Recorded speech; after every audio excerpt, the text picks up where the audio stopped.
Hola, os doy de nuevo la bienvenida a este podcast resumen del conflicto de los siglos. Hoy, dos héroes de la Edad Media.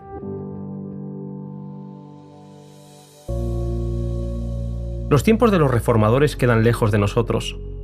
Las dificultades que tuvieron que afrontar poco se parecen a las comodidades con las que nosotros podemos vivir hoy nuestra fe.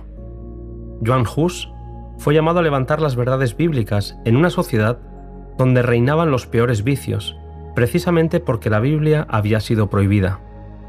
El Papa había declarado que el Omnipotente se complacía en que se le rindiese culto en una lengua desconocida, y que el haber desatendido esa disposición había sido causa de muchos males y herejías. A pesar de ser sacerdote, Hus pudo leer las obras de Wycliffe y sintió una convicción que lo alejaría de Roma.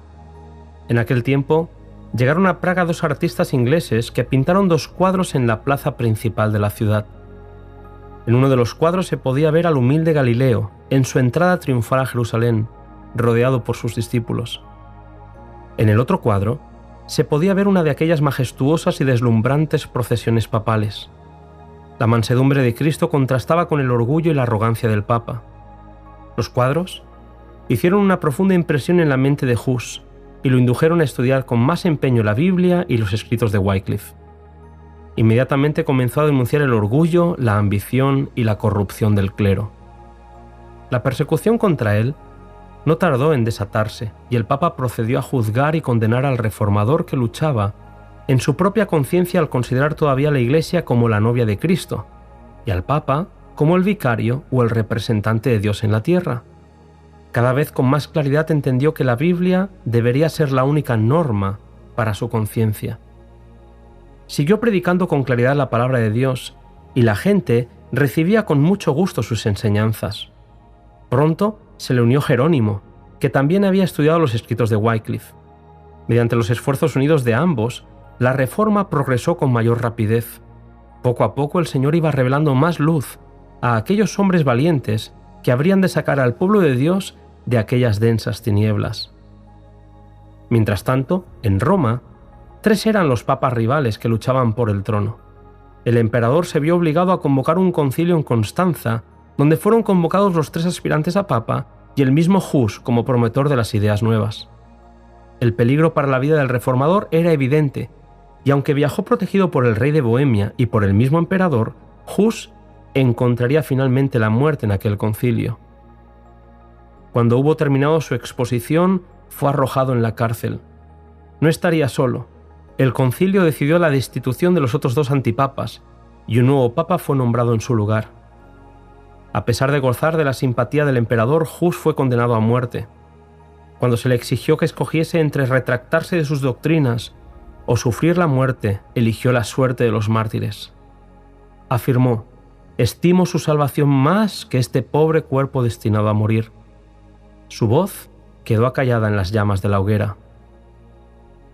Hus ya no existía, pero las verdades por las cuales había muerto no podían perecer.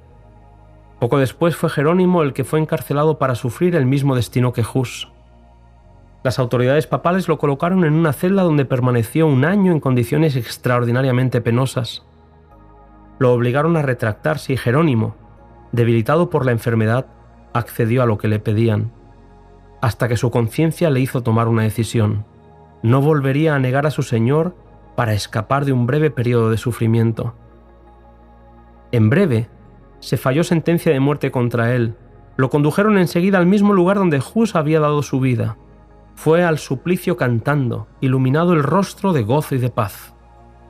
Las llamas hicieron su labor y Jerónimo también selló su testimonio de fe con la muerte. 2 campeones habían sido silenciados, pero sus obras permanecerían con ellos para dolor de sus enemigos. Efectivamente, la obra papal no había terminado. No contentos con acabar con los reformadores, también declararon la guerra a aquellos que los habían apoyado.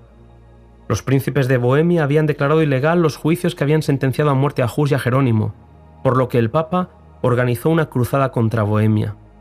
Varias veces intentó conquistar la ciudad con grandes ejércitos, a los que les prometió la absolución y el cielo, pero una vez y otra fracasaron en su intento.